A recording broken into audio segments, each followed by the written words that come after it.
Buenas tardes a todos y a todas. Mi nombre es Martín de Lely, soy el profesor titular de la asignatura que ustedes comienzan a cursar en el segundo cuatrimestre del año 2020, bajo la modalidad virtual. Vamos a trabajar en esta primera clase con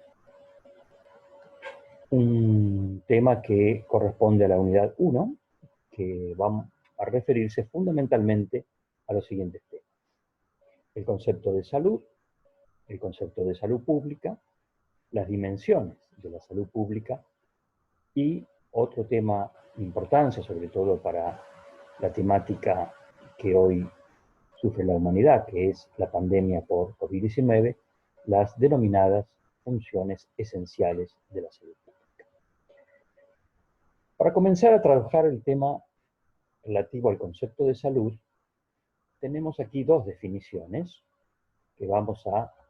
compartir con ustedes. Pero antes de señalarle los aspectos más destacados de estas definiciones, quiero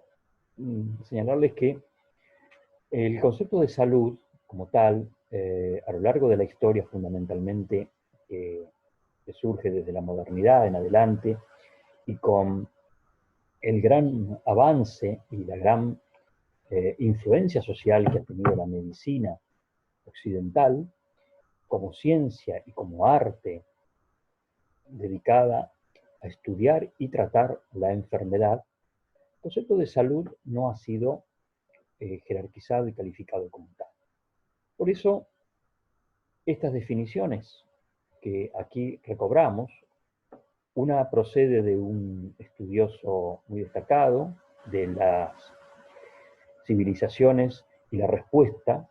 que ellas han dado en relación a la salud y la enfermedad, que da una definición, Henry Sigeris, muy interesante, en la cual introduce la idea de que la salud no es solo ausencia de enfermedad. Y destaca fundamentalmente la idea de que la salud es algo positivo y completa la idea señalando la importancia de entenderla como una actitud, como una capacidad para afrontar situaciones que son propias de la vida y que, justamente como dice el autor, implica una aceptación de las responsabilidades que la vida misma hace recaer sobre el individuo. Unos años después, y finalizada la Segunda Guerra Mundial, se constituye en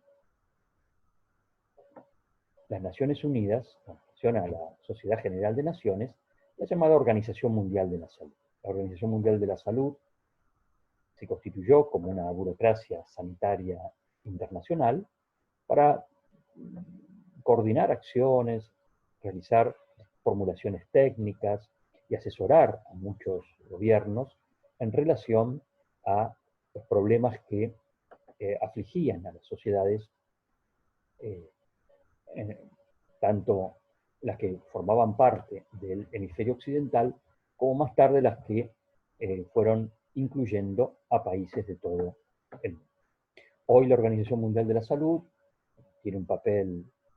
muy destacado en materia de asesoramiento y formulación de directrices y políticas pensadas para la salud internacional, y han cobrado cierta notoriedad con motivo de la pandemia global por el papel que ha tenido en el seguimiento, en el asesoramiento y en la evaluación de muchas de las acciones que los estados nacionales han adoptado. En esta definición veremos algunos aspectos de interés que recobran la propuesta por Henry Sigeris, que nos hablan del estado de bienestar físico, psíquico y social, es decir, incluye tres dimensiones importantes, que son la dimensión física, como se dice, mental y social, y que las tres deben ser consideradas para una aproximación integral al concepto de salud, y también reafirma la idea de pensar la salud como algo positivo y no solo como ausencia de enfermedad. Vamos a ver también que, asentándonos en la visión crítica que muchos otros sanitaristas y expertos han señalado respecto a esta definición, completaremos algunos de sus señalamientos. Aquí tenemos entonces la definición que la cátedra ya desde hace unos años ha producido, que de alguna manera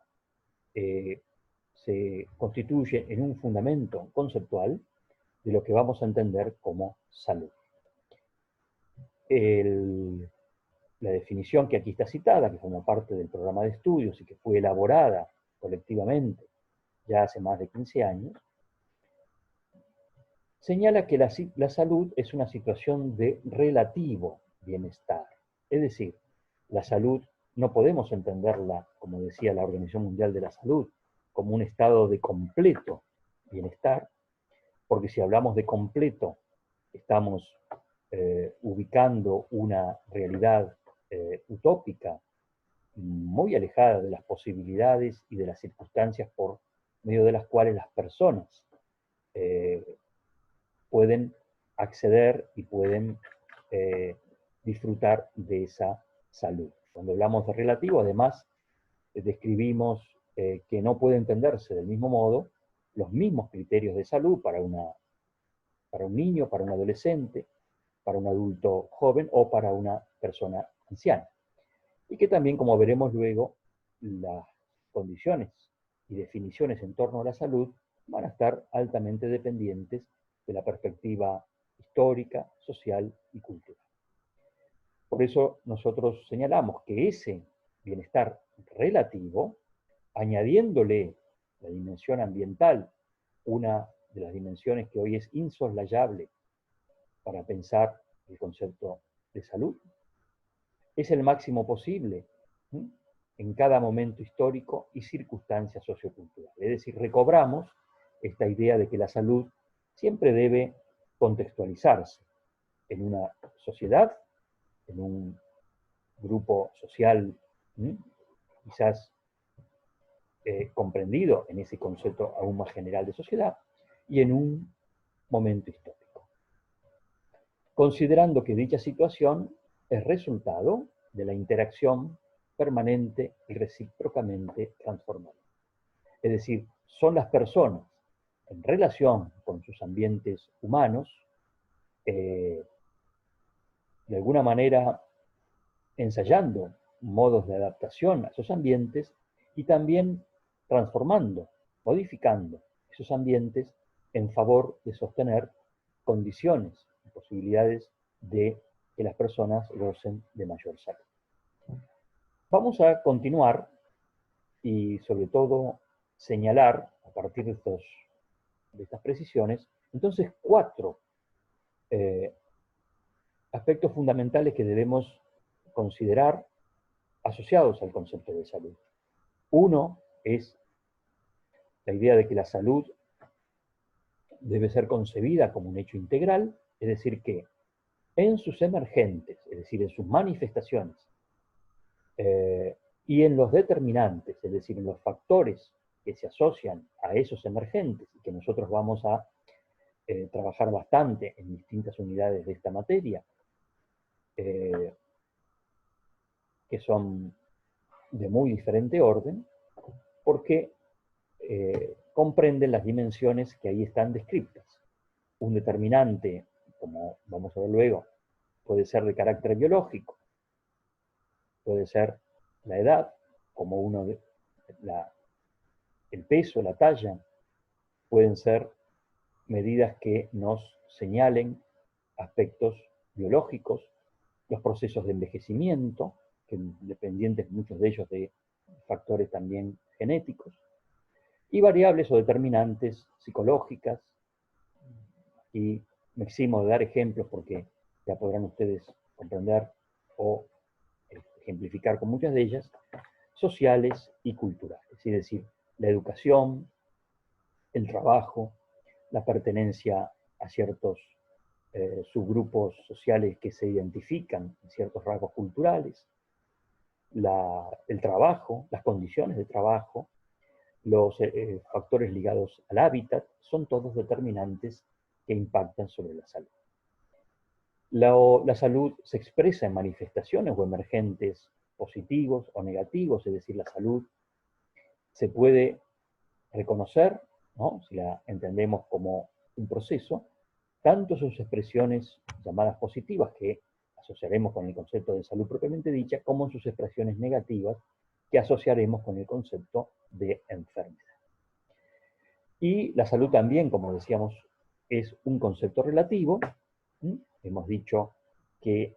para entender la relatividad debemos considerar la diversidad en todos sus aspectos, y hoy es un elemento muy destacado para comprender la diversidad, también la diversidad de género, que ha sido y es uno de los temas más incluidos, más incorporados en esta perspectiva, y que está permitiendo una revisión de todos los temas de salud en torno a esta temática, y, como decíamos, las pautas vigentes en cada momento histórico. Muchos de los temas que la psicología trabaja, incorporada a los servicios de salud, o como temática de investigación y de estudio, son temáticas que hoy son tratadas por los servicios de salud, por las políticas de salud, pero que no lo eran hace 40 o 50 años atrás. Es decir, los problemas de salud que afectan al desarrollo infantil, los problemas relacionados con el maltrato a la mujer, los problemas que se asocian a la salud reproductiva, fundamentalmente los comportamientos de aborto autoinducido que tienen efectos absolutamente negativos cuando estos se realizan en condiciones inseguras, los temas relacionados con la obesidad, que cambian también de acuerdo al momento histórico y a los factores culturales y sociales. Y por último, la salud es axiológicamente positiva, es decir, en todas las culturas el concepto de salud se asocia a un bien, o sea, se reconoce como un valor positivo. Es decir, tanto cuando hablamos de salud personal como de salud colectiva, nos referimos a un valor que debe ser rescatado, protegido o promovido como tal. Y esto se ha constituido de tal modo como un bien público que en las sociedades modernas, y fundamentalmente con la constitución de los estados nacionales y sus cartas constitucionales,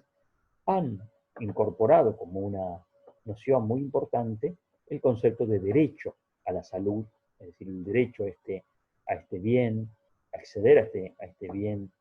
esencial, y a un medio ambiente que la haga posible, que podemos sintetizar diciendo que es un medio ambiente sano. Tenemos acá una placa que nos enseña, que nos muestra, que la salud y la enfermedad, si bien nosotros solemos tomar estos términos como términos antinómicos, los tenemos que entender como partes de un proceso continuo, en la cual uno podría señalar la idea de un completo estado de salud físico, mental y social como un postulado ideal que puede plantearse como una situación a la cual uno aspiraría a llegar, pero que en el transcurrir de la vida cotidiana y en las diversas y tan variables manifestaciones que observamos en la vida cotidiana de las personas y en la diversidad propiamente que estas personas tienen por las circunstancias que antes mencionábamos, y la idea de un completo estado de enfermedad, que es otra postulación absolutamente ideal, que casi se asociaría a la extinción de la vida y del organismo humano, porque siempre que hablamos de vida tenemos que considerar la posibilidad de que hallemos una instancia, una posibilidad de pensar la salud. Y ahí tenemos una multiplicidad de manifestaciones, de variaciones, que van entre este completo estado de enfermedad y un completo estado de salud física, mental y social. Esta definición de la salud concebida como proceso también nos permite acercarnos a ciertos conceptos que los vamos a introducir y desarrollar en otras unidades también de esta asignatura, que son los conceptos de promoción, de protección y de prevención específica. Es decir, cuando hablamos de salud positiva y pensamos cómo poder incentivar, mejorar e incrementar esa salud,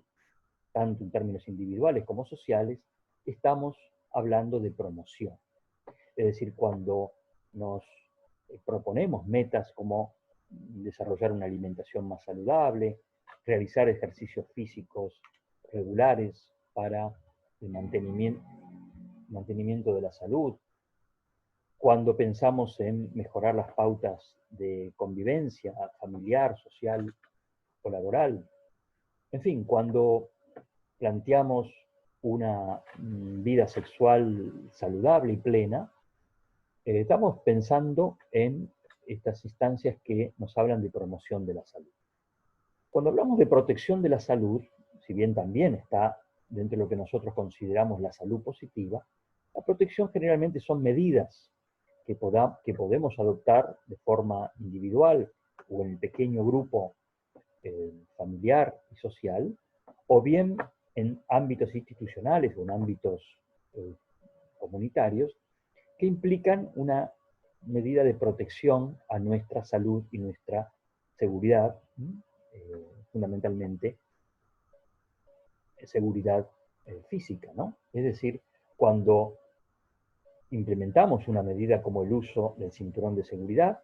no estamos pensando en mejorar, incrementar y aumentar la salud, pero sí hallar una forma de protección ante una eventualidad como puede ser un accidente de tránsito. Cuando adoptamos una medida de protección como el uso de barbijos en la vía pública, en un contexto de pandemia global, estamos proponiendo una medida de protección que muy probablemente nos va a facilitar a nosotros un mejor estado de salud y también va a proteger a terceros. Cuando adoptamos una medida como una norma pública que impide el hábito de fumar, por ejemplo, estamos protegiendo tanto a los fumadores para que no incurran en una conducta tóxica para sí mismos, sino también a aquellos que, sin ser fumadores, al compartir un medio común con aquellos que fuman, estarían inhalando una sustancia tóxica que los perjudica. Entonces son medidas de protección, en este caso adoptadas por terceros, generalmente medidas que adoptan autoridades, sobre todo autoridades institucionales, autoridades públicas, para proteger la salud de un grupo social. Cuando hablamos de prevención, y por esto es importante hacer esta distinción, cuando hablamos de prevención hablamos de medidas que anticipan un daño, es decir, fundamentalmente la prevención está actuando sobre factores y sobre grupos de riesgo que tanto por aspectos inherentes a su condición como por ciertos elementos y circunstancias contextuales que los afectan específicamente por el hábitat en el cual residen, por el trabajo que desarrollan, se ubican en una situación de particular exposición. Por eso la prevención se distingue de la promoción y la protección para trabajar más sobre grupos de riesgo y a través de medidas que son más específicas. ¿Por qué hablamos de medidas más específicas? Porque las medidas de promoción y protección suelen ser más generales, más universales. Cuando adoptamos una medida como incorporar el cinturón de seguridad, lo hacemos para la totalidad de las personas que conducen. Cuando adoptamos una medida de protección como una norma pública, que prohíbe fumar lo hacemos para todas las personas que allí pueden estar expuestas, mientras que la prevención se hace a través de medidas mucho más específicas y dirigidas hacia las personas que padecen ciertos riesgos. Por ejemplo, la prevención primaria, que nosotros podemos definir como aquellas medidas que se adoptan para la detección temprana de posibles alteraciones y trastornos en la salud que ameriten intervenciones oportunas dirigidas hacia esos grupos que han sido objeto de esa medida de tamizaje o de seguimiento. Es decir, tenemos medidas de prevención primaria, como pueden ser las medidas de tamizaje poblacional de personas que tienen riesgo de sufrir, por ejemplo, cáncer de cuello ovárico o problemas como la hepatitis C, o problemas vinculados con alguna de las afectaciones gripales, o incluso prevención también para personas que en condiciones laborales están más expuestas por los elementos que manipulean o por las condiciones del ambiente más proclives a desarrollar ciertas patologías. También se habla de prevención primaria en aquellas medidas que son medidas específicas, como las vacunas o como ciertas medidas de cuidado dirigidas a ciertos grupos que se consideran de particular riesgo para sufrir determinada patología. La prevención secundaria tiene por objeto intervenir para evitar que esa alteración, ese trastorno que tal vez no se haya manifestado aún como una enfermedad, progrese en el tiempo y produzca afectaciones severas sobre la persona. Esa prevención específica, prevención secundaria, suele estar asociada con la atención o con el tratamiento, muchas veces en su fase aguda, para revertir los problemas que afectan a una persona que puede estar sufriendo una determinada enfermedad. Mientras que la prevención terciaria tiene relación con aquellas medidas e intervenciones adoptadas para evitar las complicaciones o recaídas de una enfermedad superada su fase aguda, para evitar las discapacidades y efectos adversos permanentes que una enfermedad en la fase aguda pudo haber dejado como secuela, y también promover, en la mayor medida posible, la rehabilitación física y la inclusión social. Todos estos son llamados niveles de la prevención. Vamos a hablar ahora de qué entendemos por salud pública. Salud pública, para entender, y luego vamos a dar definiciones conceptuales de este concepto que da nominación a la asignatura y por eso es tan importante, vamos a entender tres dimensiones principales. Por un lado, la salud pública, nosotros la consideramos como un enfoque teórico y científico, es decir, como un saber que se ha constituido fundamentalmente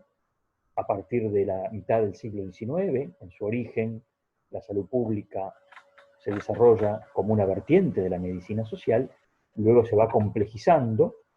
con la inclusión de otras perspectivas científicas que completan la visión médica tradicional, y hoy hablamos de la salud pública como fundamentalmente una especialidad de disciplinas tan diversas como la medicina, la sociología, la psicología, la antropología, la economía, y podríamos seguir algunas otras ciencias. Es decir, cualquiera de esas disciplinas puede contribuir con sus conocimientos y sus herramientas técnicas al entendimiento y la acción sobre los problemas que describen lo que llamamos salud pública. Y hacemos una diferencia porque la adición de disciplinas, que puede ser continua y podemos a las mencionadas añadir otras más, es la condición de posibilidad para el ejercicio del trabajo que se da, tanto en la investigación como en la acción de los servicios, programas, organismos de salud, que debe ser un trabajo interdisciplinario, ¿no? Un trabajo coordinado, integrado, en virtud de estas problemáticas comunes que este campo abre para su desarrollo. Luego tenemos la salud pública. La salud pública no es una ciencia básica y una ciencia formal ni especulativa, sino que es una ciencia que ha nacido por dar respuesta a problemas que aparecen fundamentalmente ligados a la acción, a la intervención que podemos realizar. ¿Sobre qué? Sobre los determinantes sociales y sobre los impactos que estos determinantes tienen sobre la salud poblacional. Acá tenemos dos conceptos, ya les he dado algunos ejemplos de los que vamos a entender como determinantes sociales, y otro aspecto importante, que hablamos de salud poblacional, es decir, no hablamos de salud individual, del cual se ocupa fundamentalmente la clínica, tanto la clínica en su vertiente más biomédica, como en los desarrollos que ha hecho en el tiempo más reciente la psicología, fundamentalmente la psicología clínica, es un trabajo sobre casos y problemáticas individuales, ¿no? Acá estamos hablando de un nivel de análisis y de intervención que es colectivo, es salud de las poblaciones, donde lo individual debe ser comprendido como una parte de un colectivo mayor que integra en su y da sentido a lo que ocurre en esos casos individuales, y que ha, digamos, sido posible por el origen de esta vertiente de la medicina que ha sido dado a llamar la medicina social. ¿Dónde nace la medicina social? La medicina social, antecedente directo de lo que hoy entendemos como salud pública, nace en uno de los países más desarrollados por entonces de Occidente, que fue Inglaterra, mitad del siglo XVIII en adelante. Suceden procesos sociales de gran importancia, como fue el desencadenamiento y la expansión indetenible de la revolución industrial, y, digamos, el surgimiento de un capitalismo que, si bien ya existía, va a encontrar una expansión a través de los fenómenos industriales y los grandes asentamientos urbanos, que hará posible luego la constitución de los grandes imperios y su expansión a escala mundial. Este fenómeno produjo grandes migraciones de la población rural, que entonces era la mayoritaria en todo el planeta, comienzan a migrar hacia los centros urbanos, que comienzan a poblarse de manera desmesurada, muchas veces sin control, sin adecuada planificación, y produciendo grandes problemas ambientales, grandes problemas sociales. Aparecen los problemas vinculados a la miseria urbana, la miseria del trabajador, que eran desconocidos antes de esta época. En esta época, hacia finales del siglo XVIII y comienzo del XIX, ya comienza a surgir lo que se llamó entonces policía médica, es decir, la institucionalización de algunas instancias de inspección, de vigilancia, en torno a temas tales como la llegada de barcos a los puertos de ultramar y los problemas vinculados al hacinamiento y la higiene pública, que estaban a cargo de médicos que por entonces habían alcanzado una cierta reputación como médicos que entendían de los problemas que hoy serían los problemas vinculados a la higiene urbana y a la higiene ambiental.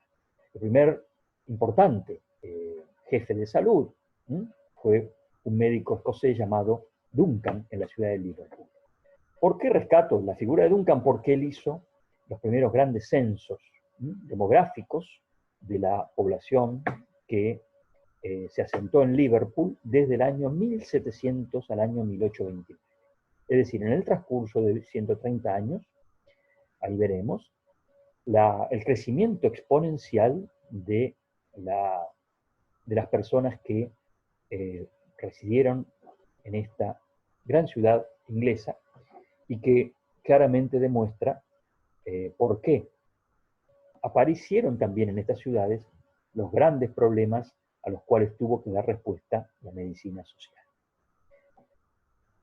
También los censos y los estudios de la mortalidad que encaró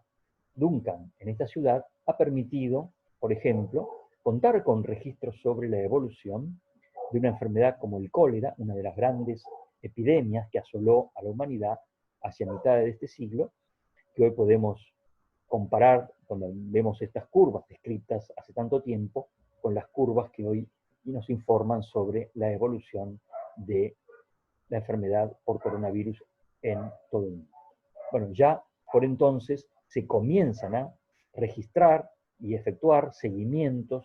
en torno a la mortalidad por una causa común que era la enfermedad descrita entonces como cólera. También la enfermedad descrita como enfermedad del cólera, que afectó a varios países, pero en particular a Inglaterra y a ciertas ciudades inglesas como Liverpool y como Londres, ha permitido el surgimiento de lo que ya muchos analistas, estudiosos de la salud pública, rescatan como el nacimiento de la epidemiología. La epidemiología es otra de las disciplinas que hoy ha cobrado una gran actualidad, porque es la epidemiología la que las informa sobre, por ejemplo, la evolución y las manifestaciones que está teniendo COVID-19 en todos los países del mundo. Bueno, la epidemiología nace con la labor desarrollada por John Snow, también una persona que religió como funcionario en la ciudad de Londres, a cargo de temáticas de salud urbana, y el que se ha hecho famoso por su estudio sobre los modos de transmisión del cólera.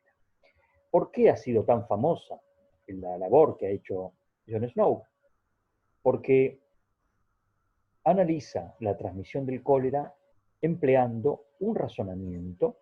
y una perspectiva netamente científica. Si bien el cólera todavía no tenía certidumbres en torno a cuál era la etiología que lo provocaba, polemizaban entonces las teorías miasmáticas y las teorías que explicaban el cólera como efecto del contagio interpersonal. John Snow analizó cómo se transmitía, a través de qué vectores, de qué factores, de qué elementos compartidos por las personas presentes en los hogares, en la vía pública, y halló que la vía de transmisión eran las aguas contaminadas. Y sin dar una respuesta concluyente respecto de la etiología de la enfermedad, decidió modificar el abastecimiento de agua, primero en algunos barrios, en los cuales se conocía una propagación incontrolable de la enfermedad, para de ese modo, y a través de los efectos que tuvo su intervención, demostrar que era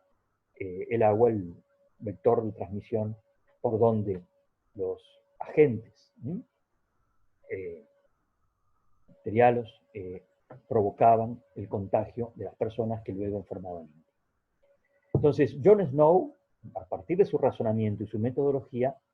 le da carta fundacional a lo que es indispensable para comprender la salud pública, como es la epidemiología. Como vamos a tener una clase destinada a este tema, no abundaré más sobre los aspectos técnicos de esta disciplina. Johann Peter Frank, otro médico social, que aporta en su trabajo un sistema completo de policía médica, algo muy importante que es los determinantes asociados a la desigualdad. ¿Qué hallazgo, digamos, establece Johann Frank y que lo describe en su trabajo? Es que cada clase social sufre las enfermedades determinadas por su modo de vivir, y los ricos sufren ciertas enfermedades y los pobres sufren otras. Entonces, la primera aseveración concluyente, sostenida en evidencias, de que no hay una salud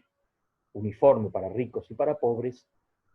comienza a plantearse en este trabajo de Johann Peter Frank. Hoy nadie puede ignorar el papel que la clase social o el sistema de estratificación social y la posición que cada persona ocupa en ese sistema de estratificación social tendrá relación luego con los indicadores asociados a la salud y la enfermedad. En Inglaterra, Chadwick escribe un informe sobre la condición sanitaria de la población trabajadora. ¿Por qué rescato estos autores? Porque la epidemiología y los estudios colectivos sobre la salud y la enfermedad se originaron en gran medida en la población trabajadora. Que la población trabajadora estaba concentrada en sitios más aislados, más confinados, estaban expuestos a los mismos riesgos, y en muchos casos se podían hacer estudios de seguimiento de, aislando ciertos factores, observar los efectos que esos factores tenían sobre las personas que compartían un mismo lugar de trabajo. Así se fueron descubriendo tanto enfermedades producidas por la exposición a tóxicos ambientales como el plomo o el sílice en el trabajo de las minas, como también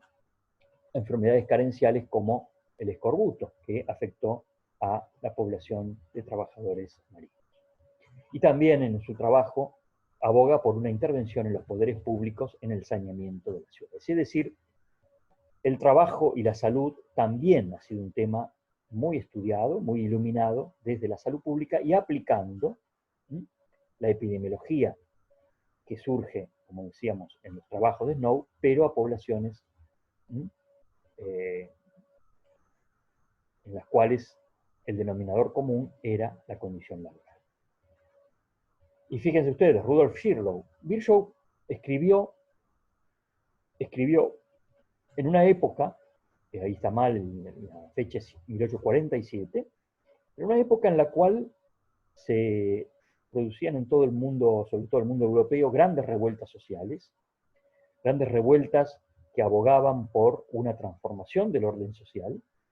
Estas revueltas provenían de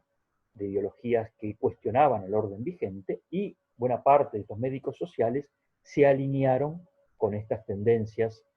de contestación o cuestionamiento social en lo que se debe llamar el movimiento de reforma sanitaria.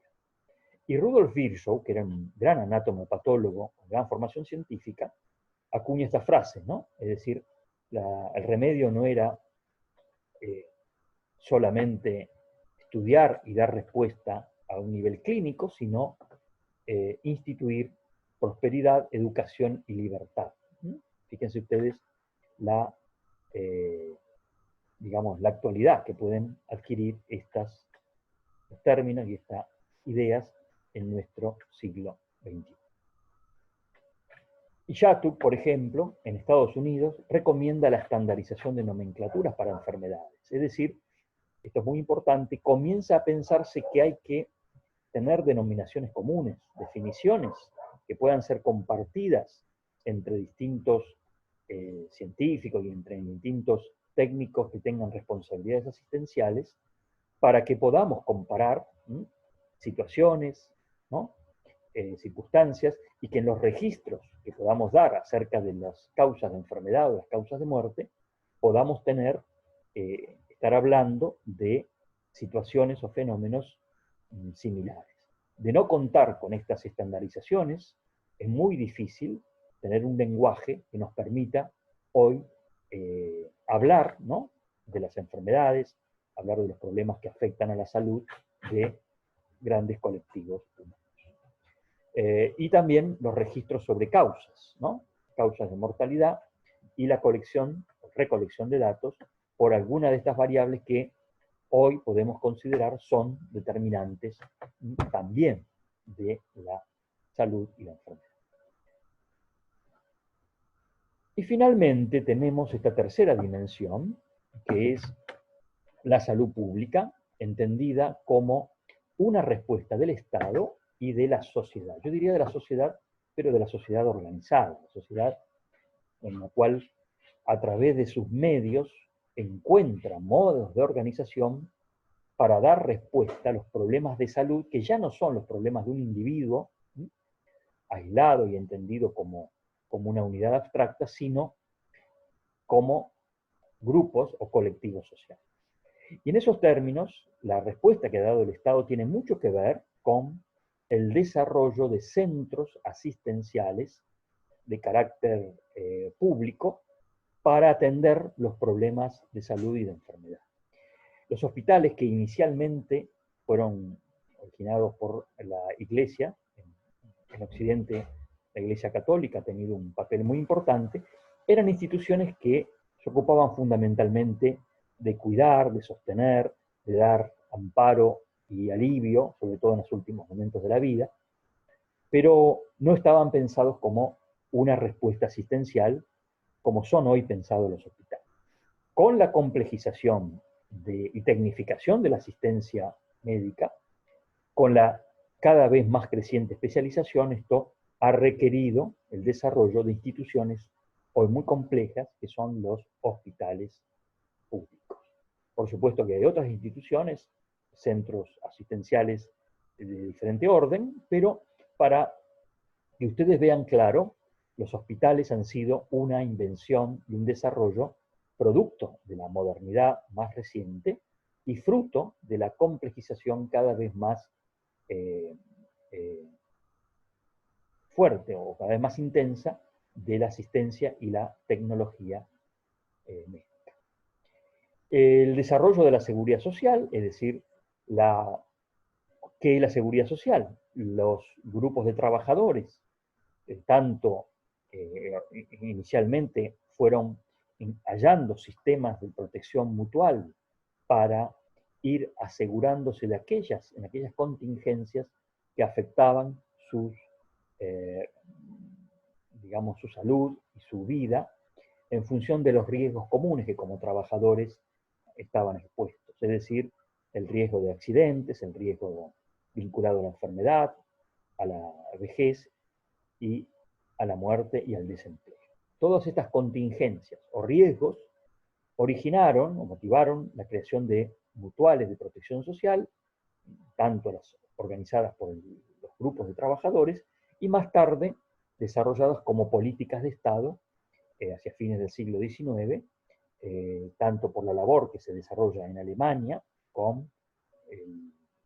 el gobierno del canciller von Bismarck, como luego en casi todos los países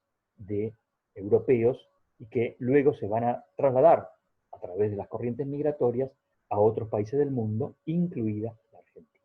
Es decir, la seguridad social, es decir, la protección de la salud a través de la sindicalización de los trabajadores y la organización de obras sociales, más la protección de la salud a través de las mutuales que se organizaron por origen étnico en nuestro país, permitieron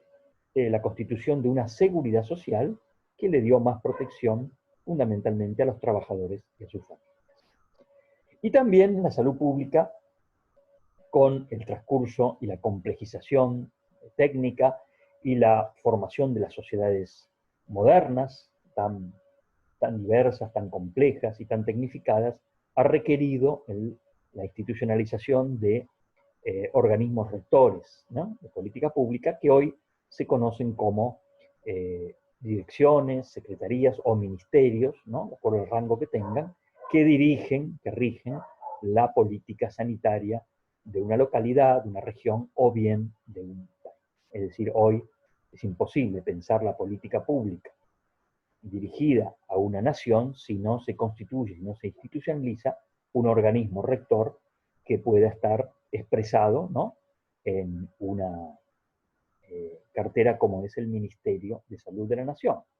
Fíjense ustedes hoy la importancia que tiene la coordinación de acciones, de recursos, de medidas, de programas nacionales y provinciales y locales en relación a la pandemia por COVID-19 y que cuánta necesidad para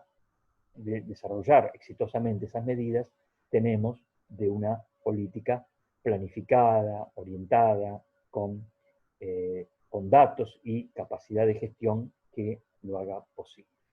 De esto vamos a hablar más adelante, pero quería al menos terminar con estas tres dimensiones que hoy concebimos indispensables para entender la salud pública. Bueno, vamos a hacer un corte y más tarde seguimos.